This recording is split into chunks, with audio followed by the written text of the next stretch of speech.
Hello, everyone. Happy Saturday. Welcome to 360 of Opera Live. Today, our guest is old-time friend Luca Pisaroni, who's tuning in from Vienna. I see people are joining.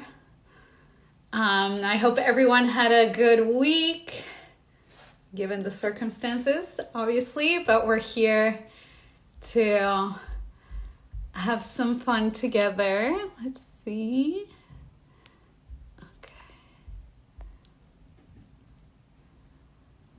Okay, so I have some questions prepared for Luca. I also received some questions over the week. I'm gonna try to include all of that, but we're also going to leave some time at the end to go over whatever questions you guys might have now as we go. So we're gonna try to fit everything in. Let us know where you're tuning in from. It's always so fun to see where in the world everyone is. Let's give Luca a couple of minutes. Hi, Lisa. I'm in New York, if you don't know already, so we're doing this from New York and Vienna. There's Luca. Here we go.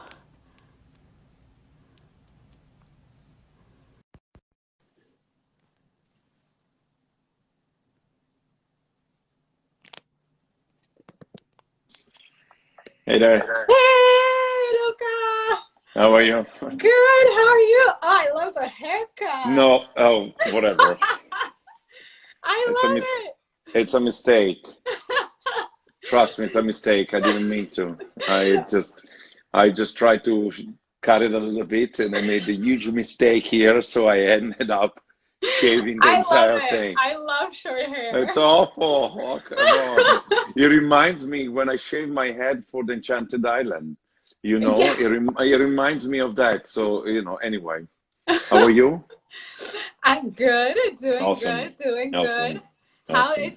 it looks like it's pretty nice there in Vienna. Yeah. I've been, I've been taking care of my small terrace, because I have nothing else to do. So there you have it. How are they? They're probably super happy that you're with them all the time.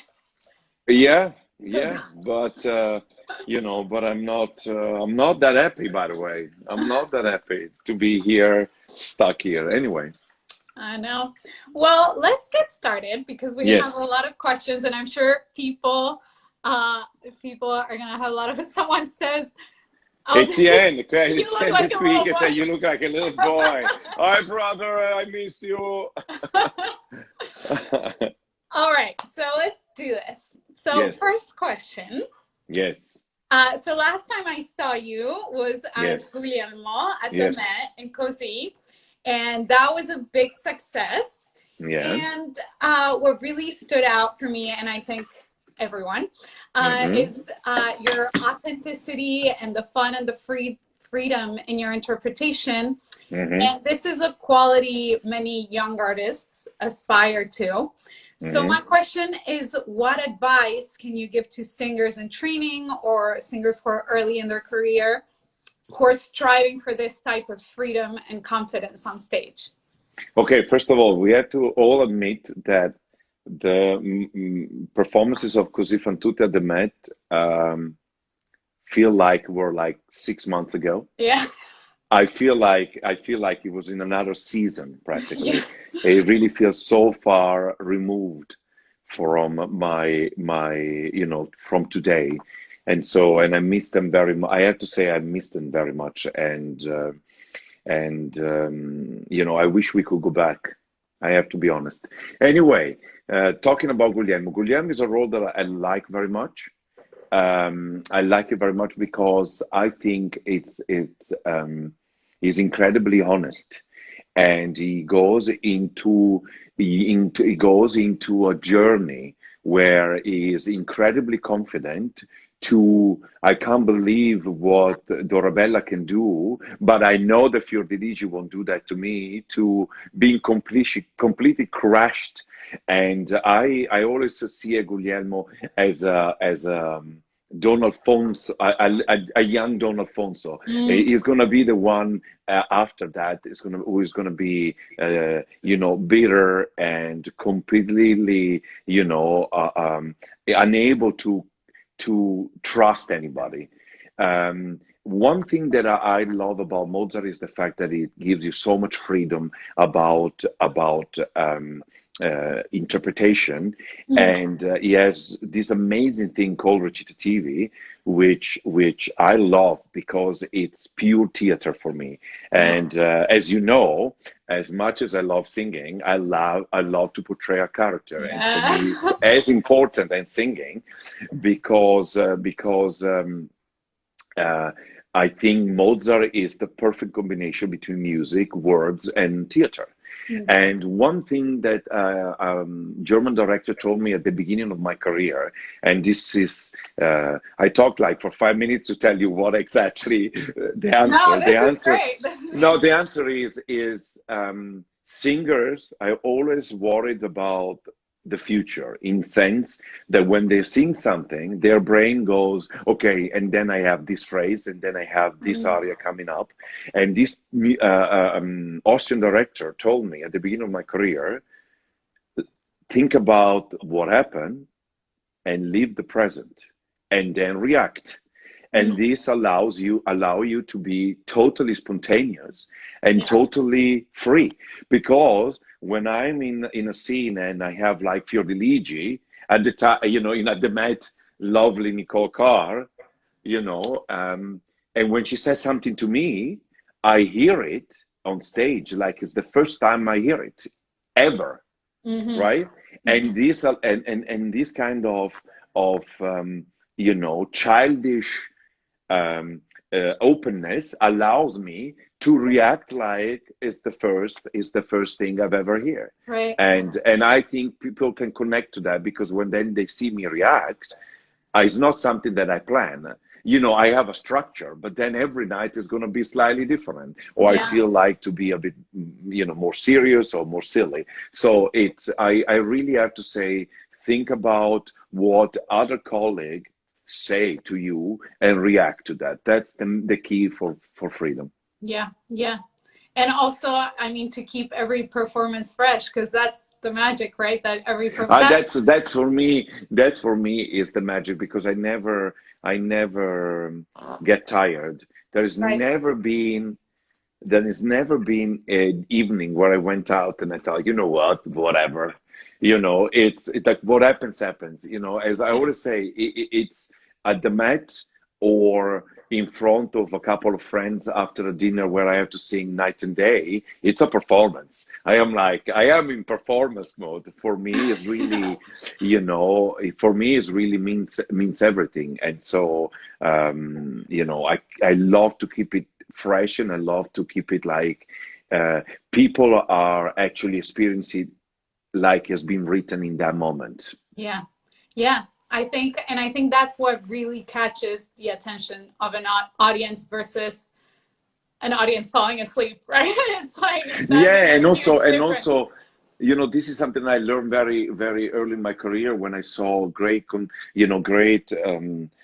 singers going completely, being so in the character. I still remember Mirella Freni's Fedora, and I mean, she had the entire theater in tears during her death scene, because she was a gorgeous singer. Don't get me wrong, the voice is as important, but the way that she said a couple of things. I remember she must have been 60 already, and there is a phrase in Fedora at the last scene where it's like, she says, "Loris, dove sei?" And she said it with such a despair in the voice that you could hear 2,000 people going, "Ah!" and I tell you, it makes a incredible difference for the audience to leave something like this, and somebody that goes, "Loris, dove sei?" and with no emotion whatsoever. So. Good. Amazing. Amazing response. Okay, so now something completely different. So, Yes. going back a season, you Okay. had a big success with The Phoenix at Houston Yes. Grand Opera, which was a world premiere. So you are no stranger to the contemporary opera land. Can Hmm. you tell us a bit more about that experience and your next world premiere next season, Le Soulier de Satin at de Paris? Paris. So the Phoenix in Houston was one of the most rewarding experiences of my entire career. I have to tell you, um, everything: the piece, the production, the music, the colleagues, the environment. Amazing. It was. I mean, it was amazing because the conditions were perfect, and I didn't realize how much fun you have to do a piece that nobody has ever done because you have absolutely no history. Right. It's you. And you can go, you know what, I'm changing this and doing something. And you don't have, but in 1987, Tradition. Sam Raimi did Yes. that. And you are not allowed to do it, Yes. and don't get me wrong, it's absolutely important that we know the tradition, but Mhm. doing a world premiere gives you a freedom because I had Tarek O'Regan, the composer, right there. And Yeah. I would say to him, what do you want me to say with this? Why did you choose this? And it would be amazing to be able to discuss this with him, and we did, and the other thing is this, that we made changes throughout the rehearsal period. So they added pieces, they changed some words, we decided to cut something, Mhm. we decided to add something, and this is so amazing because it gives you such an idea, such a high of creativity that is Yeah. very hard to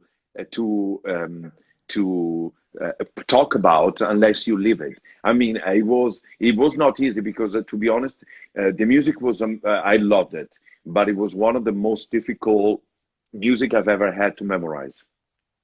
And Yeah. I would go to rehearsal and I would look at Tarek and I would say, I hate you. And he's like, why? I said, I haven't memorized the duet yet.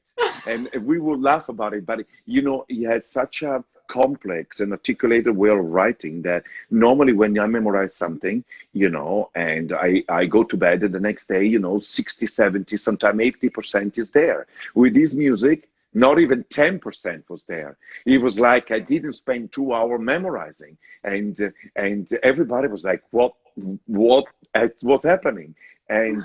But eventually it happened, and it was amazing. I mean, Houston Grand Opera is such a tradition of being a champion of world premiere, and then you had Patrick Summers conducting, who is phenomenal in this repertoire. I mean, I'm so happy I got to do it with him because it's so clear and it's so unintrusive in his gesture, and Mm. he really tells you where you are all the time. Because, fun enough, when I do Mozart, and in general when I do my repertoire, I rarely count, Uh-huh. rarely, because I feel like the music is so clear that I know this is when I have to come in. Right. But in the modern repertoire, if you don't count, you are lost. Yeah. You are lost. And I really found myself holding, a note for like seven counts and going, and and my brain would go, and One, three, two. and four, and five. And it would be really, and it would be so nice because you would have Patrick smiling at you and telling you, and now you are with me, and this is really makes such a difference. And I have to tell you a little story about this. There was a phenomenal scene where we went from a funeral to a wedding, and um,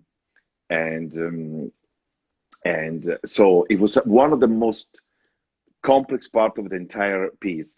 And we were all very secure when we sang, me and Rehab. Uh-huh. Um, we were very secure. But as soon as the chorus started coming in, we were like swimmers in the middle of the ocean, right? We were like, where are we? Because Tariq writes in a way that even if there is a beat, you don't feel it. Because everybody enter on different accents, right? It was amazing, but so hard. And so I found a way to don't lose myself, conducting slightly with my right hand, which I would put behind my back, right? And I had Rehab marrying me and looking at me lovingly, right? And going like this, and I would go, don't even think, I will not look at you. Don't even distract me. And I mean, I remember every time that we walked off stage, I would apologize. And I said, I'm sorry. And it's like, I get it. But every time she would look at me like so lovingly, and I was like, I can't even, you're distracting me. It was so funny. Yeah. Regarding Les Souliers de Satin, to be honest, I have no information whatsoever. Okay. I know that we are going to send me a score at the end of this month. And then we will see. The only thing I know that is going to be incredibly long, because it's the first act is 2 hours, then there is a 30 minutes intermission, the second act is 1 hour and 50, then there is almost an hour of intermission, and there is the third act is 1 hour and 30 minutes. So it's going to be a 7 hour. It's going to be a 7 hour project. That's the only thing I know. But honestly, I have no idea about how the music is going to be. I know that Dalbavi is amazing as a composer, but I'm really curious to see, and I might receive the score and then I'm gonna call you and go, ah! But let's see. I hope not. Okay, well, that's very cool. I think it's interesting what you said also about the new music being, because every composer has their own language, right? And in a way, with school and in your career, you start, and all these more traditional composers, you start, part of being a musician is you start understanding the language of each composer. And that's one of the big challenges with contemporary music, is like, okay, here's a completely new language. Yeah. Yeah, and I tell you, the other thing that I really realized that during the rehearsal project, I start singing almost every day, because it is, you wrote some very low, all of a sudden very high, and then very fast, and some, legato. And when you sing Mozart and you go from Leporello to Count, it's a little bit different, but the language is the musical language is pretty much the same. Yeah. And here I remember the first time I sang the first act. I mean, I could feel the mass of my throat going, what is that? And and maybe sing beautifully top notes, and then all of a sudden I have these so low notes, and it would be like completely hot air. And so you have to sing it as much as you can, because your body has to understand what you need to do. It was really an interesting process, really interesting, and I have to tell you, an advice. This is for, maybe people are different, but for me, I should have taken 2 weeks off afterwards, because it's so exhausting, and it's so fulfilling, and it's so emotional, that afterwards, when I didn't have to do it, I really had 10 days that I was like, what? I was lost, because I missed it. Yeah. I missed it, and I was tired because, we had a lot, it was, I had to sing through every day not to forget it, even between the shows, right? So I really wished I had at least a week off to actually switch. And enjoy it. And it's, it's like having a nice wine and not going, but going a sip at the time, and then say, oh, this is nice. Instead, I went, wah! And then it was like, okay, next. And, what did you have to sing right after? Oh, Péléas et Mélisande. Oh, Oh, which is yeah. another monster Yeah. of in terms of Definitely. rhythm and everything. So it's, I tell you, it was anyway. Yeah. It's mistakes that that you make because it's the work that we do. Mm-hmm. Mm-hmm. Amazing. Amazing. Okay, next question. Yes, This question is from Loredana Marculescu, who yes. wrote to us. And she says, when and where did you feel the happiest performing a role? This is tough. No, look. I have to tell you I don't have. I have a mindset, and the role I'm singing in that moment is the best role for me. I don't sing something and go, oh, I wish I were singing, Right. Figaro. I don't sing Anna Boleyn and I go, oh, I wish I was singing, Faust. Mm. Every time the variety of repertoire I do, it is so big that every time I do something, I go, oh, for example, now I'm here memorizing my next recital program, which is Italian and French composers, opera composer who compose song. Mm. And so it's Bellini, Donizetti, Rossini, and the second half is Saint-Saëns and Gounod. Mm. And I tell you, I'm like a pig in dirt at the moment because I can't, I love it. I love it. And so I never, I mean, there are roles that I enjoy particularly. I enjoy particularly the main characters. Mm. Those are the roles. As much as I know people see me as a nice Figaro, a loving Figaro, and a nice Guglielmo, being nasty on stage Mephistopheles. is the most satisfying thing you can dream of, because it's a little bit like playing Don Giovanni. Mm. It's the reaction of everybody that makes you Don Giovanni, to be honest. There Mm. is very little that you can do as Don Giovanni if everybody else in the cast doesn't think you're in special. And so to go on stage and do as Faust in Gounod, and break a sword with the gesture, it's pretty awesome, I have to tell you, because it doesn't happen. Badass. It doesn't happen in real life, so you better enjoy it on Right, stage. right. Mm-hmm, mm-hmm. Solid answer. Let's see. Okay. Yes. What was a difficult decision this is also a question from Loredana. What was a Jim? difficult decision you've had to make in your career? The difficult decision. Look, I made a decision very early. I was studying in the Conservatorio in Milano with a very famous Italian teacher, and Mm. everybody said she's amazing, and she helped so many. She created so many, good singers, but I wasn't happy. I wasn't happy because I wasn't singing with the freedom Mm. and that I wanted. And I always wanted to exude control and freedom, and I didn't have it. I remember at the time I was getting tired singing the recitativo del Leporello as before Madamina, and I would say to myself, from consolatevi, non siete voi, non Yeah. foste, non sarete. And then I would start the aria and I was like, I'm already out of breath. I said, how can I sing an entire role if a page of recitativo makes me, tired? Mhm. And so I was searching for somebody else. Eventually, I found a pianist at Teatro La Scala who said to me, "Look, there is this old tenor from Buenos Aires who is in town and is a good teacher. Would you like to sing for him?" And I said, "Yes, of course."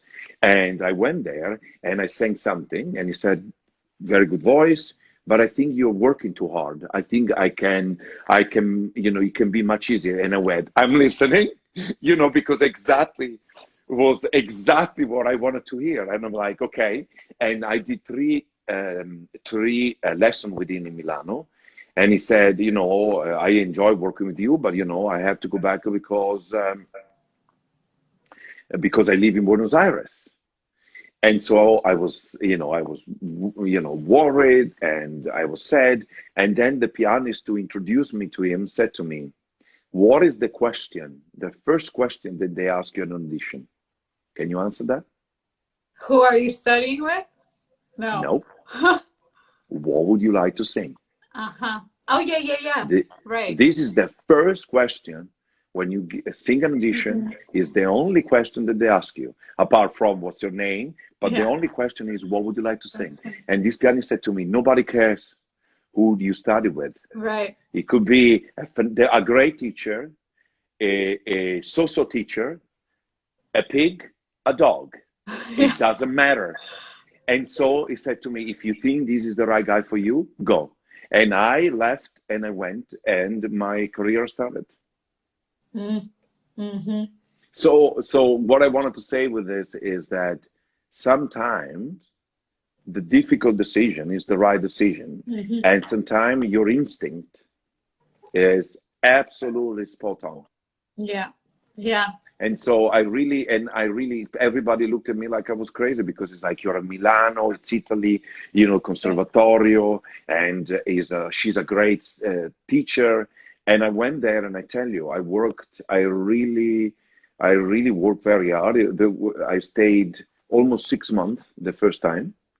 And it was very painful because I was by myself. I had no friends, but I knew that it was the right decision and I did it. So probably that was the most amazing. It was the toughest decision. But what came after was worth it. Yeah, no, because this guy said something to me, which Renato said something to me that resonates, and I think a lot of singers need to understand this. He said to me, he was a very famous tenor, and he sang for 30 years at the Cologne, right? And he said he tried to sing, I think it's an A natural at the end of the Dream aria of Manon. And he said, I wanted to sing it in piano, and I tried for months. And he said, 3 months, nothing, 4 months, nothing, 6 months. And he said, all of a sudden, out of nowhere, after 6 months, he came out. And he said, and it was not because that day was special. It's because I worked for 6 months. And sometimes, you just have to go at it, even when you think, it's not the right direction, or when you're full of doubts, or when you are like, oh, I am lost, I'm not sure anymore. And eventually, I promise you, something is gonna happen. Yeah. Yeah. Oh, amazing. Amazing. Okay, so some people had questions about your upcoming digital releases, if we can expect any new CDs or DVDs, or I know there's a lot of online operas being shared right now. Yes, and but there is a little project I recorded in January, and I'm editing it at the moment. But I'm not a huge fan of listening. I listen to my own voice, so it's a process. It's a very painful. My wife Katrina says, "Oh, why don't you listen to it?" And I'm like, "Yeah, it's not that easy because obviously." Everything that she says, oh, this is amazing. And we're like, that's terrible. And so, you never, I decided that I think that's will, normal. Yeah. It is, it is, it is such a painful process for me. There is something, and the thing is, at the moment there are a lot of people that they are doing things online. I haven't decided yet because I'm still in a state of a shock, to be honest with you, because for me, not being able to be on a stage and perform, it's practically it's like you cut off my stomach. I am really, I don't know, just thinking about it and I go crazy because the idea of I always bitch and moan about the rehearsal period that is too long, and all my colleagues can tell you that every time I rehearse is like, it's such a waste of time. But I love them in the Mm. sense I love the creative process. I love the fact that you invent. I love the fact that a colleague gives you something in your life. Oh, I can react in a different way. And I love the fact that I do a reaction in a certain way. All of a sudden I say, oh, but there is also this other possibility. Yeah. This is what I love, is the creative process that Mm.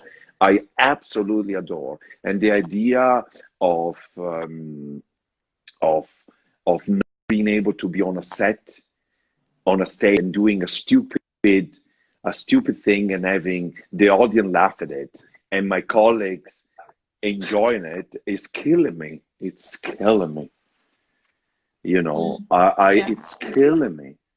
It's really something that I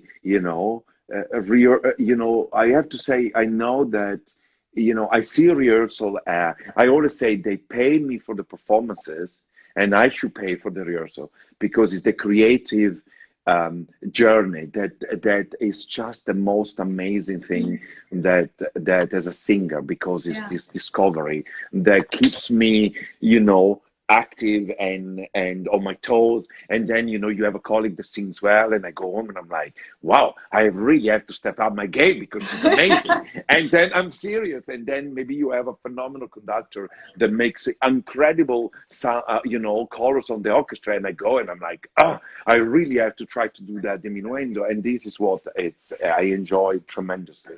So I'm a little bit, I'm trying. I don't know. I haven't decided. I need to have a structure, otherwise I'm gonna go insane. I promise you. Yeah. Mm. Yeah. Well, we hope to hear that CD soon. Me too. Me too. Yeah, we'll see. Disclaimer. I have a title for it, but I would say, Luca Pisaroni, bass baritone, who hates it? Who thinks, don't buy it. Not approved. Not approved. Not approved by the singer. Like the advisory, parental advisory. Luca Yes, Pisaroni yes. advisory. Exactly, absolutely, Michael. It's like the commercial, no, ads for politician. I am, I Luca endorse. Pisaroni, and I am not I approving do this not message. endorse. I'm sure we will Uh, love it. We will love it anyway. yeah, as long as you love it, it's fine. All right. So, Yes, as much as we don't want to, we are in quarantine. So, yes. what have been some of your quarantine essentials? Any movies or books or activities that you would recommend or that you're enjoying? Well, I have to tell you, you know, I am glad that you can stream TV shows and movies because it will be, I mean, if this happened 15, 20 years ago, we would be miserable, Yeah. honestly.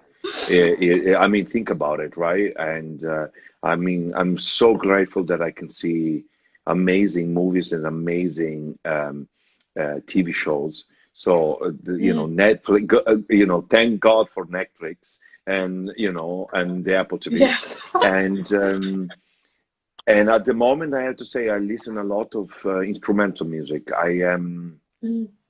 I'm listening to a lot of Bach, cello. I list a lot of piano solo, and for example, I'm in love with the piano transcription of Schubert Lieder by Liszt. Uh-huh. This Ah, is something yes.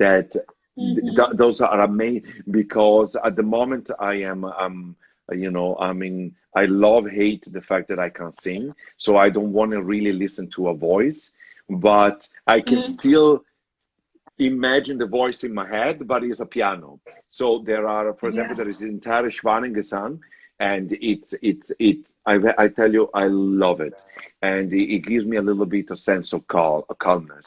And I have to say, I've been gardening a lot, which has been incredibly helpful for me because I have a lot of energy as a person. I never been somebody who likes to sit on a sofa and do nothing.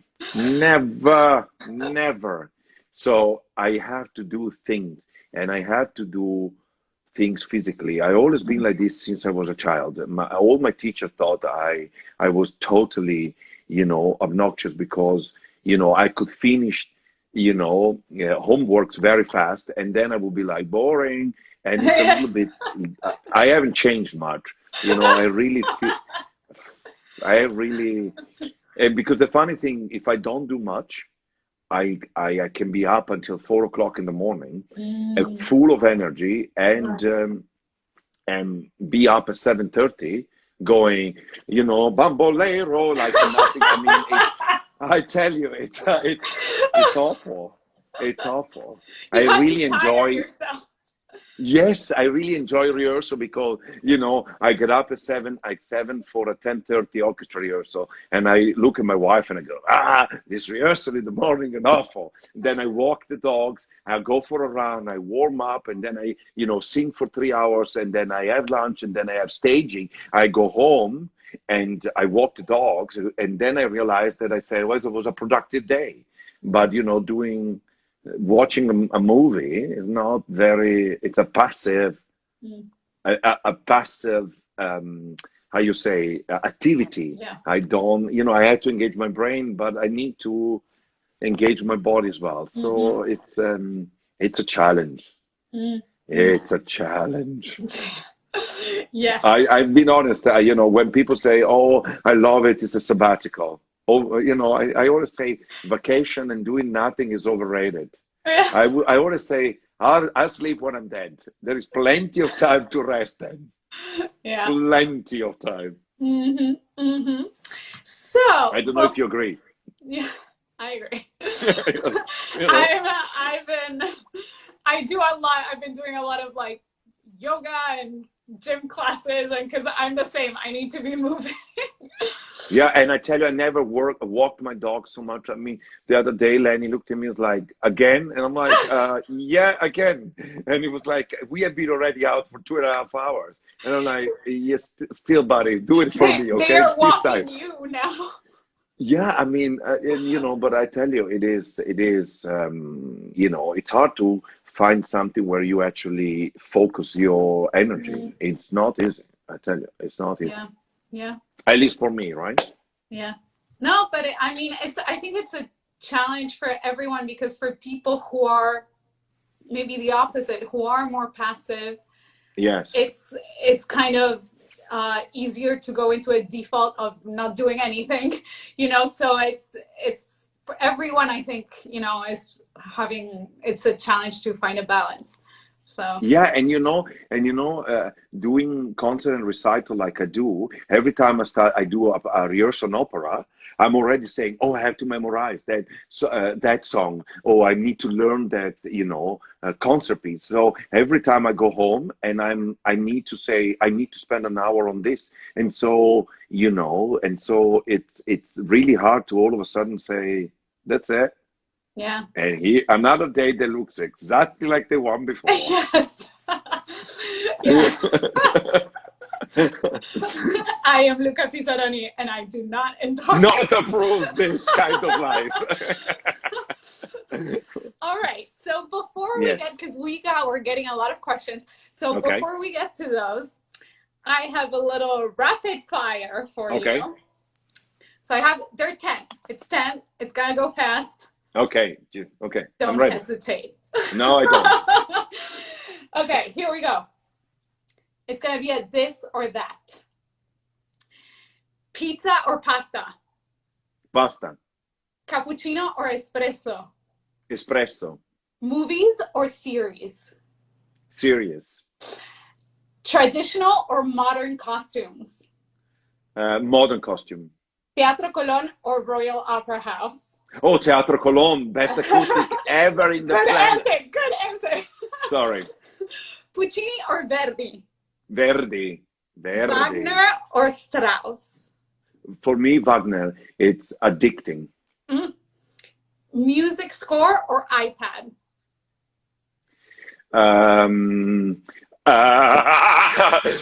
iPad, and I tell you why. iPad, Yeah. why?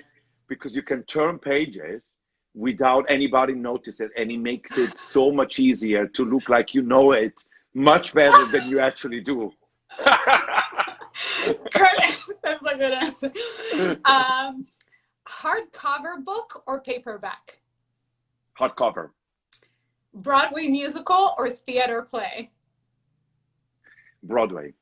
Okay, good. And I tell you why, because Yes. as an opera singer, I think the perfection and the timing, it's, I mean, we can only learn from it as an opera singer. I Mm. mean, Hamilton.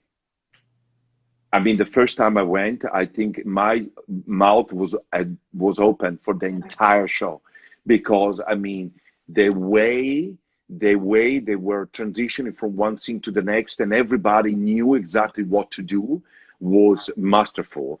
Yeah. And I mean, Book of Mormons. I mean, the timing of the comedy timing. I mean, I don't. I mean, I laughed so much. I mean, that I remember my face was sore afterward, because I mean, you have to timing. It's Yeah. spectacular, Yeah. absolutely Yeah. I mean, spectacular. those So shows are machines. It's a machine, because also the whole casting system that they have, because there's shows every day. Sometimes there's two shows a day. So they have, the second cast, the covers, the swings, that who it's know like amazing. five roles. And it's amazing, the system they have. Yes, absolutely agree. Yeah. All right. So now Okay, I'm gonna move on. I have to scroll back because we got a lot of comments and questions. Let's see. Uh, okay.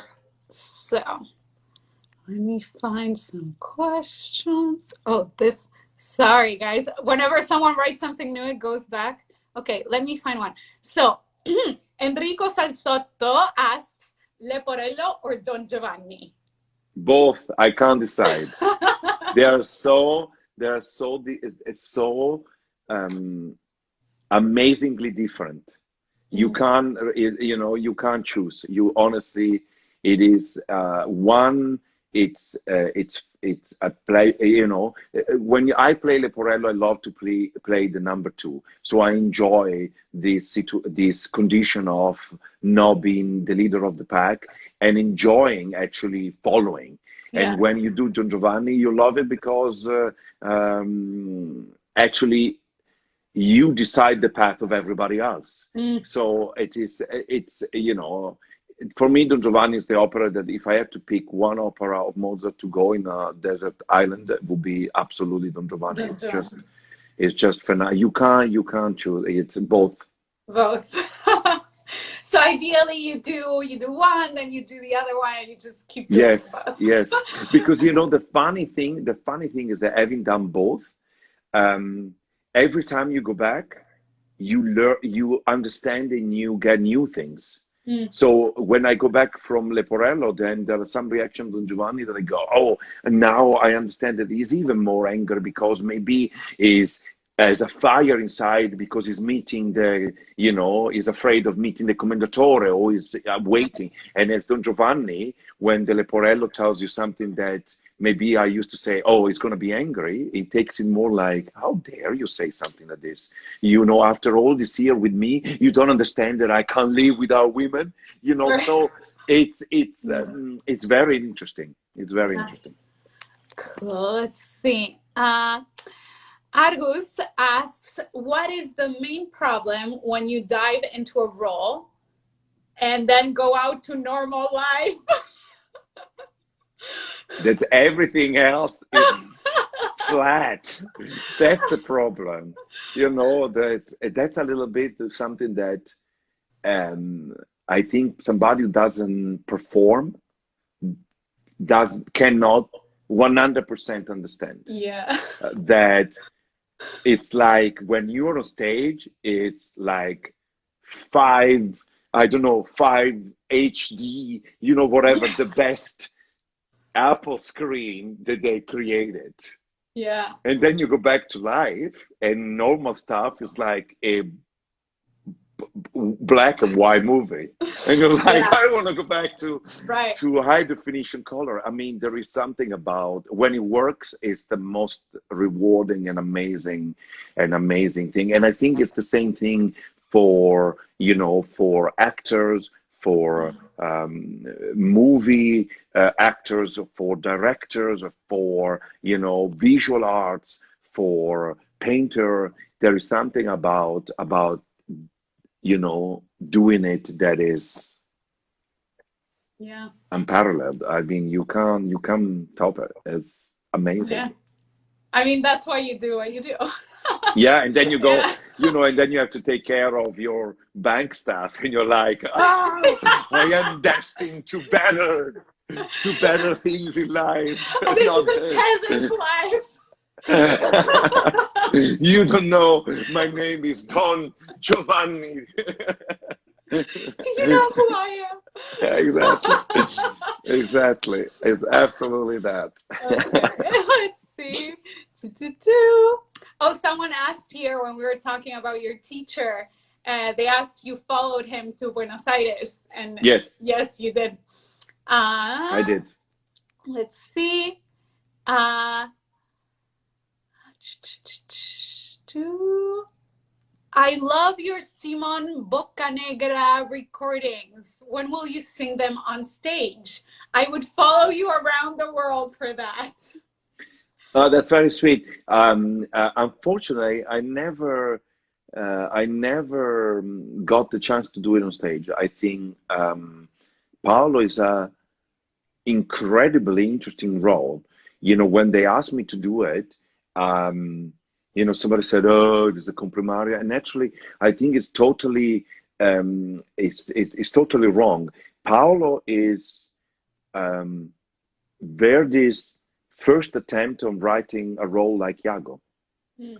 and succeeding incredibly well, I have to say, because the role is not the longest, but is incredible. It's absolutely fundamental in the story, and so I remember I was a little bit afraid, and I had a little bit of how you say timore, as we say in Italiano, fear, because it was my first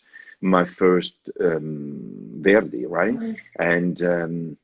And then you realize that there is something to be said about how well this guy wrote for voices, and Mm. there are certain things that look difficult, and then you sing them, and they're so much easier. Mm. Mm. And there are some Mozart stuff that you look at them and you go, nah, it's not that difficult. And then you do, And- and you go, what? And you think it's the yeah. most difficult thing. It is so interesting, right?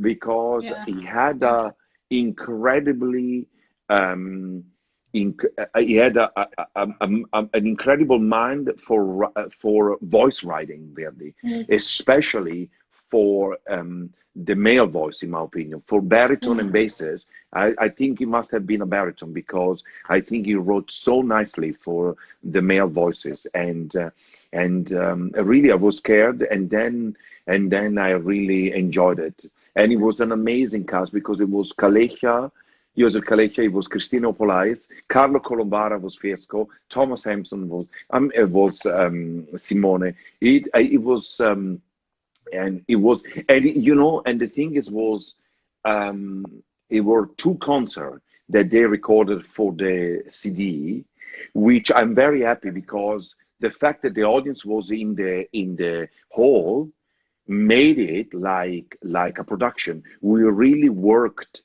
so that every dynamic and every color could come out. And sometimes I have the problem of doing a recording in a studio, is that it's very hard to replicate the energy Mm. and the atmosphere that being in front of an audience Yes. creates. Totally. Totally. Because you're feeding off everything. The audience, the Yes. set, the cast, everything, of course. Yeah.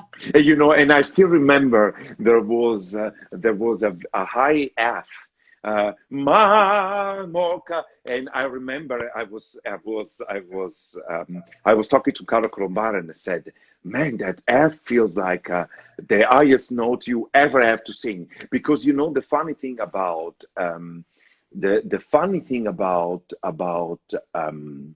Verdi is that not every note is created equal.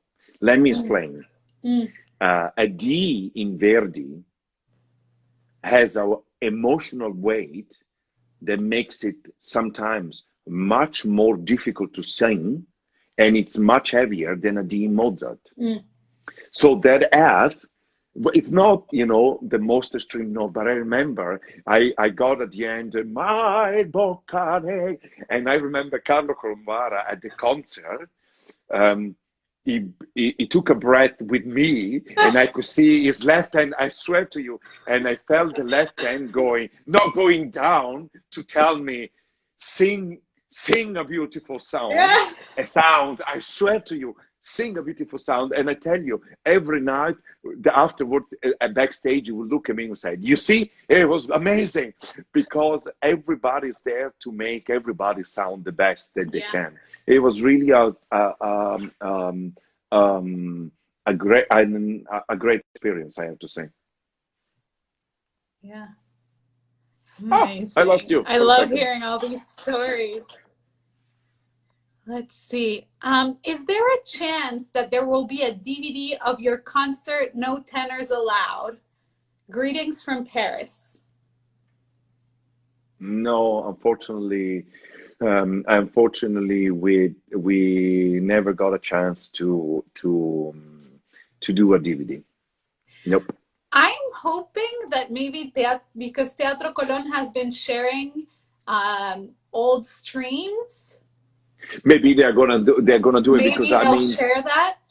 It was amazing, because we had such an amazing time. And when you said about Cologne or Covent Garden, they're both great, but I have to say there is something about the acoustic of the Cologne that is mind-blowing, because you go and you have this huge hall. I mean, you walk out, we walked out for the rehearsal and we all went, it's huge. And then you sing and it feels so intimate. It was, and the audience was amazing. It was, you know, was one of the highlights of my career, you know. When I'm going to be, I don't know what age, on my dying bed, I'm going to say, oh, I remember the Teatro Colón. Teatro Colón. You know. Oh. So we need to wrap up soon, but yes. I was wondering if Tristan or Lenny want to say hi.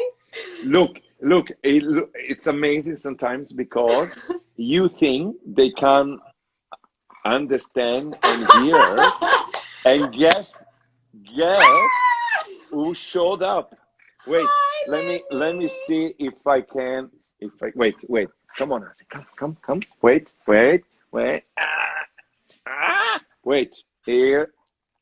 Oh, look, he is the most amazing dog. He is so cute. He's so cute. You know, he's wagging his tail, and he's adorable. He's adorable. My he's awful used dog. to the cameras. He used to the camera. He is. And, you know, and the thing is that it's so funny, because around 7 p.m., he always comes, because it's like dinner time. Daddy, dinner time. And now, like, you see, 6:53. You see, it's 6:53. Yes. And he's like, enough. And it's like, it's time to, you know, it's time to go into the kitchen and to start preparing food for me. You know. Yeah. Yeah. Oh, everyone's sending so much love. Yeah, it's such, because Lenny is such a is a very sweet soul. He is, you know, Lenny's mother name was Happy. Happy. I'm serious. And Lemmy is happy dog. He never got into a fight. He is happy to see everybody. He loves everybody. He loves every dog. He loves every human being. I tell you that my walks last an hour because he always has to say hi to everybody. I love him. He's such a sweet boy. He is such a sweet boy. Meanwhile, Tristan is a bit more aristocratic. Definitely has more of a personality. Yeah, Tristan is more like attitude. hello, how do you do? And Lenny's like more like, hello, how are you? You know, it's interesting to see. It's interesting to see how different they are. And I always say this. The amazing thing of having two dogs is that I witness so much communication between the two of them without a word being spoken. It's amazing. It's amazing to see the two of them communicating just with body language. It's really fascinating to watch. And I've asked you this before, but I think it would be fun to share with everyone. Yeah. What voice types are Lenny and Tristan? Oh yeah, I mean, Tristan's a tenor without doubt. Tristan's a tenor, and you know, because you know there is no doorbell knocking on the door. You know, mailman that goes undetected. You know, sometimes, you know, we are on the terrace, nothing happens, and he's barking. And I'm like, why? And I looked at him, it was like, Tristan. And he looks at me, it's like, I think I heard something in, you know, in the main street. He could come here. So I just want to warn you. I'm serious. It's so sweet to see how, you know, he has to be in control of everything. And Lenny is definitely a bass baritone because it's more like and also when he walks he talks more like, hey dude, everything is cool, man. You know the turtle from Finding Nemo? Yes. The turtle that's Lenny. Oh dude, take it easy, man. It's pretty much the same. Maybe what with are a bit their more nationalities? Tristan is American, and Lenny's Austrian. Lenny's Austrian. But I'm telling you, the grandfather of Lenny was the biggest golden retriever I've ever seen in my life. I mean, the head was the biggest head I've ever seen. And, you know, and we went to see the puppies, and we were lying on the floor. And all of a sudden, you know, we were looking at the puppy, and this humongous golden comes in. And I went a little bit because, you know, you are close to, and he comes, and he lies, and he goes on his back to be, you know, scrubbed on the belly. Like, I mean, it was the cutest thing, and I really said I really loved energy and how sweet they are. Because, you know, I think you need to find a dog that fits your personality, and I like to meet other dogs and, you know, and socialize, have them both socialized. So to have a dog that doesn't like other people or other dogs is really makes a walk much more difficult. So I really enjoy the fact they are so friendly. Oh, well, thank you for joining us. Thank you so much for having me. Thank you so much. This was so much fun. We'll share it in the stories for 24 hours and IGTV so everyone can get a chance to see it. And hope to see you very, very soon. Me too, because I am very sad. And I have to tell you, there was a last thing, very short. There was an Italian writer who went on TV and he said to all the people that thinks that arts, writer, singers, movie theater, movie producer, actors are useless or are not worth anything because they are not producing anything. Think about being in quarantine without any of the things they have produced. Yeah, it would be hell on earth. Exactly. I mean, think about being in your apartment without no photography to look at, no art to look at, no movies, no TV show, no books no music. Yeah. It's really, I think, sometimes we forgot that creating whatever form it is make us better and makes this life absolutely bearable. Otherwise, it will be really unbearable. Yeah, I couldn't agree And more. and wait, Tristan! as a closing, we have bye, bye, bye, bye, bye, Bye, bye, bye, everyone. Thank you everybody, so much. bye, ciao. Ciao.